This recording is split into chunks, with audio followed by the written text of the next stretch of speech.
Hello there, Zach here once again. I say that every time I start a video, but I am here once again, watching DauT and Chris in this best of 21 series. We're currently just doing a straight up Civ War here. We've got Vikings versus Vikings, and currently Chris is trailing. He's lost 3 games of the 3 games they've played so far, and this is the 4th game in the series. So, um, not looking great for Chris at the moment, but DauT is uh, not always going to be on his top form forever. So maybe Chris could win this one if he puts all out and catches DauT off guard or something like that. Otherwise, it will be 4-0 to DauT at the end of this game if Chris doesn't do something good here. The map is Archipelago, or archipelago, or something along those lines. And as you can see, if I turn fog of war back off, there's a lot of water on this map. There is very little land at all. In fact, there's probably less land than there is water.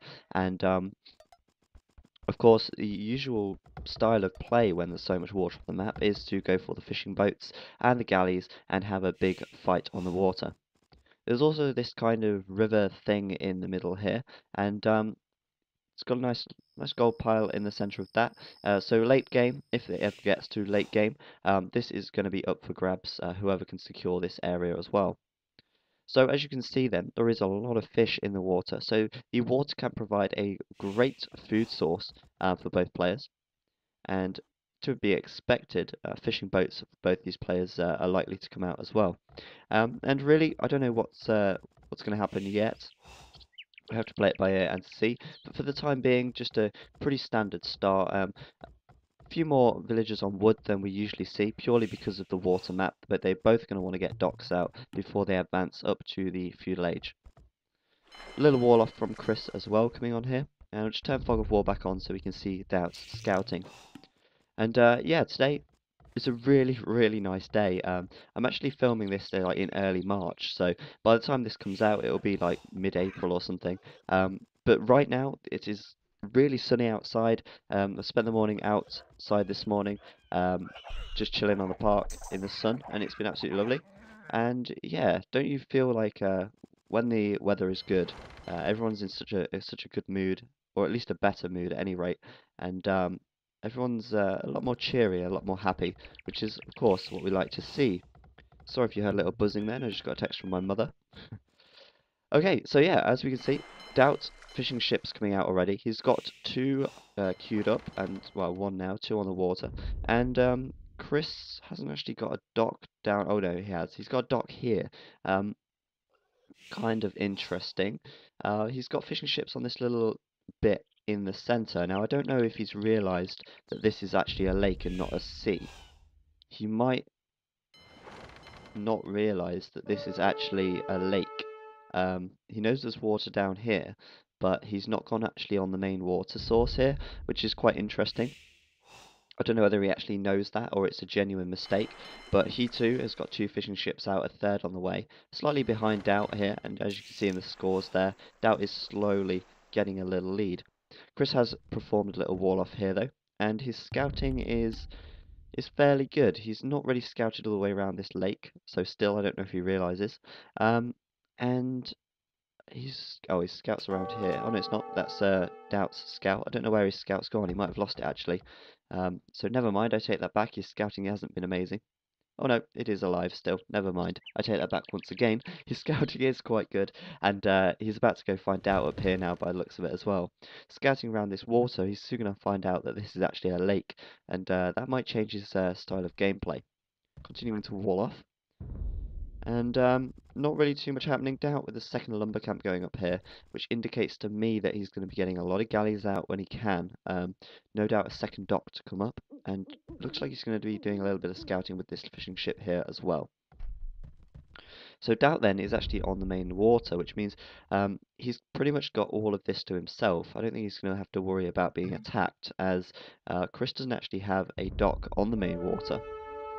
So DauT is going to have a lot of food source, or at least a lot of food income from this, and a 2nd dock going up there for him. Not actually reached the feudal age yet, I didn't realise that. And Chris, interestingly enough, is building a transport ship. Not sure why that is. He's not going for galleys straight away though, and actually I think Chris is in a nice position here. If DauT invests a lot of resources in building up some galleys on the main water, then that's going to mean that he's going to waste a lot of resources. He's going to be building galleys and he's not going to be fighting against anything. As we can see, 2 galleys queued up, another one there, so that's 3. That's already quite a lot of wood and gold being spent, and more docks coming up. Meanwhile, though, Chris has actually landed some villagers over here. I don't think DauT has seen that, and no, he hasn't. So Chris fairly sneakily then some villagers up here, and DauT is now just completing a wall off. He's still not realised that Chris doesn't have anything on this water here. Chris is well walled off himself, and a couple of archery ranges going up here for Chris. Now this is fairly interesting, because I don't think DauT is going to expect this at all. We've got 1, 2, and 3 archery ranges coming up. Archers being built. Let's have a look what Chris is actually collecting. He's got quite a few on gold actually, which is indicating to me that he's going to go archers, which he is actually doing, as we can see. And now DauT knows he's there, he's going to have to respond quickly. He's getting a barracks up and a watchtower as well. And as you can see, he's got a lot of galleys on the water. How many has he actually got? He's got 6 galleys there, and he's got more on the way. And also, you've got to bear in mind, he's invested a lot of wood into these docks, and they're actually not being used because, funnily enough, Chris hasn't actually got any galleys or any fishing boats on this section of water. So now we've got DauT coming up with a watchtower, but Chris is heavily outnumbering him with his guys, with his soldiers. Yeah, DauT's villagers are getting killed off. This watchtower is slowly going down. The villagers attacking it there, and Chris with more archers. When we switch back to him, more archers and skirmishers being queued up, and now Chris has got this massive advantage because DauT hasn't got anything to combat this. He's got no units on the map other than galleys, and they're really not going to be much use to him at the moment. So as you can see, skirmishers, archers coming out. He's going to try and pick off as many villages as he can. He's doing quite a good job of that actually. 50 population to Chris and only 48 to DauT. But bear in mind, DauT has got all of these fishing ships and all of these galleys on the water. Galleys pretty much ineffective. They're not going to be able to reach anything inland. And although he has this water secure and he's getting a lot of food income, his main base is being absolutely gutted. And Chris is just moving in with more archers, more skirmishers, and he's absolutely kicking ass right now. Actually, completely caught DauT off of his guard, and it looks like Chris is actually going to come back and give us something good this game. Really great move, sending the villagers over in the transport ship. These 3 archery ranges here. Is he going to follow it up with anything? I'm curious to see. He's still building houses over here with this 1 villager. I don't know if he's got any villagers left over here yet. They might have all been killed off. Circling around the back then, picking off villagers here. Skirmishers aren't extremely effective against villagers, but they are quite resilient to arrow fire, so they are able to get in quite close and do some damage to these watchtowers. And now I think DauT must be panicking here. If he can keep his cool, then that's going to be quite impressive, but Chris coming over now with more villagers in this transport ship, so it looks like he's looking to build more over here. Also, I've just looked at his resources. He's got 200 gold and 500 food, so that does suggest that he's going to be looking to advance up to the castle age fairly quickly. DauT pretty low on resources actually, and he's going to have to try and come back with something here. He's got an archery range producing a few skirmishers, and that is about it. So Chris with a big army count lead. If we look at the actual army count, taking out of consideration warships, he's actually only got 10 archers. Chris actually has 24 archers, so as you can tell, heavily outnumbered here. And Chris coming in and doing a lot of damage actually. He's going to be able to pick off DauT. He's got him split up, and he's got 2 forces just circling around his base. He's now advancing to the castle age. More villagers are on this side of the map with a stable going up. They're both playing as Vikings, so that means knights are obviously a possibility. And he's actually got another stable up here, as well as a house. That village is just dying, unfortunately. But Scout Cavalry able to come out. Knights are going to be able to come out as soon as he advances. More stables coming up. And Chris really looks like he's got a good foothold in DauT's base. DauT is constantly under pressure here, constantly being terrorized. If he can't get out enough skirmishes to kill off this ground force from Chris, his only hope is to advance to the Castle Age himself, which doesn't like he's anywhere near doing yet. He needs a bit more food before he can advance. So DauT on the back foot. I don't know what he's going to be able to do here. As soon as Chris advances to the Castle Age, he's going to be able to get knights out, which is exactly what he's doing. There we go, knights being queued up at these stables here, as well as more archers, crossbowmen research being on its way. So as soon as these crossbowmen have been upgraded and knights are out, these skirmishes are rendered useless. However, for DauT, it's not all over. He has got a lot of fishing ships on the water, and of course this many fishing ships does mean that he's going to be able to have a constant food income. And in fact, he's got enough food now to advance to the Castle Age. It might be a little too late though. Knights now coming in, a large force of skirmishers and crossbowmen from Chris, and he's finally got the score lead as well. DauT managing to get up a few more archery ranges and get out a few more units, but knights in the mix is not looking pretty. A lot of watchtowers up as well, so that means villagers are going to be garrisoned in there. They're not collecting any resources, but they are going to be able to take out quite a lot of Chris's units. And here we go now. So we've got a siege workshop for Chris and battering rams being created, as well as more knights and the town centre as well here. He's getting pretty confident. So these battering rams are going to be able to take out the watchtowers in a matter of seconds.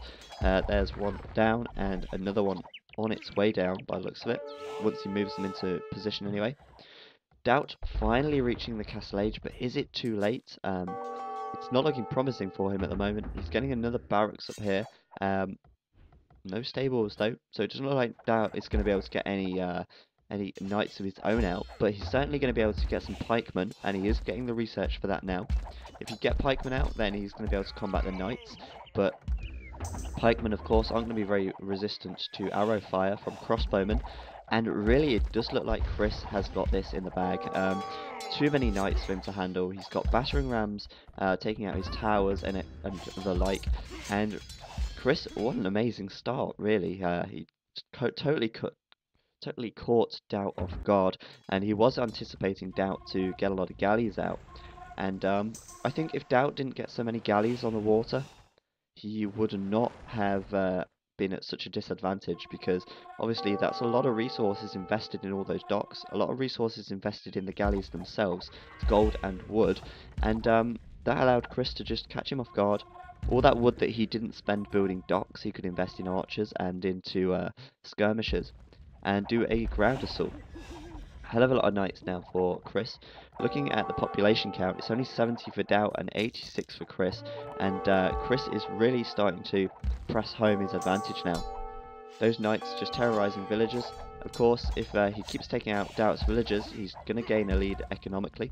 He's got 2 town centres, and DauT is still on the 1, and he's constantly being harassed now. These villagers at the back being harassed by the knights, and more battering rams moving in to take out the watchtowers.